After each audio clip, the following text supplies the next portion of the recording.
The hemiglossectomy with supraomohyoid neck dissection is a complex surgical procedure used primarily for the management of oral cancer. Today, we'll go through a comprehensive overview of the procedure, followed by key aspects of post-operative care. Before the procedure, a thorough assessment of the patient's oral cavity and neck lymph nodes is critical. Imaging, like CT or MRI scans, helps to evaluate the extent of the tumor and determine the appropriate surgical margins. Anesthesia is administered, and the patient is positioned in a supine position with slight neck extension for optimal access. The hemiglossectomy involves removing half of the tongue affected by the tumor. An incision is made along the planned resection lines, carefully maintaining oncological margins. The lingual artery and nerves are identified and preserved if possible, to minimize post-operative complications. The surgeon carefully dissects through the tongue tissue, achieving a clean removal of the tumor while avoiding excessive damage to surrounding structures. Next, we proceed with the supraomohyoid neck dissection, focusing on the removal of lymphatic tissue from levels 1, 2, and 3 of the neck. This dissection involves the removal of lymph nodes around the submandibular gland, internal jugular vein, and accessory nerve.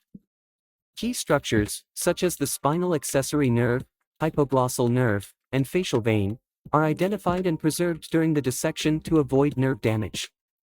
The goal is to remove potential metastatic lymph nodes while preserving function. Depending on the size of the resected area, primary closure or reconstruction using a local or free flap may be necessary to restore tongue mobility and function. A flap from the forearm or thigh is commonly used for larger defects. The surgical area is then irrigated thoroughly, and hemostasis is ensured before closing the incisions in layers. Post-operatively, patients are closely monitored in the ICU or a specialized recovery unit. Key aspects include maintaining a patent airway, monitoring for signs of bleeding or hematoma, and managing pain through intravenous analgesics.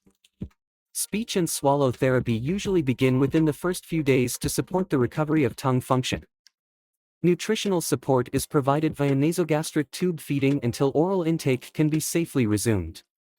Antibiotics are often prescribed to prevent infection, and regular wound inspections are necessary to ensure proper healing. Patients typically require regular follow-up visits to monitor for any recurrence or complications. This may include imaging and physical exams.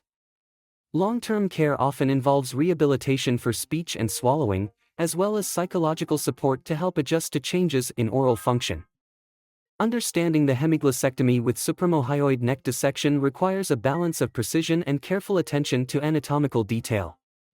With diligent post-operative care, patients can achieve good functional outcomes. Remember, the goal is to achieve oncological control while preserving as much function as possible.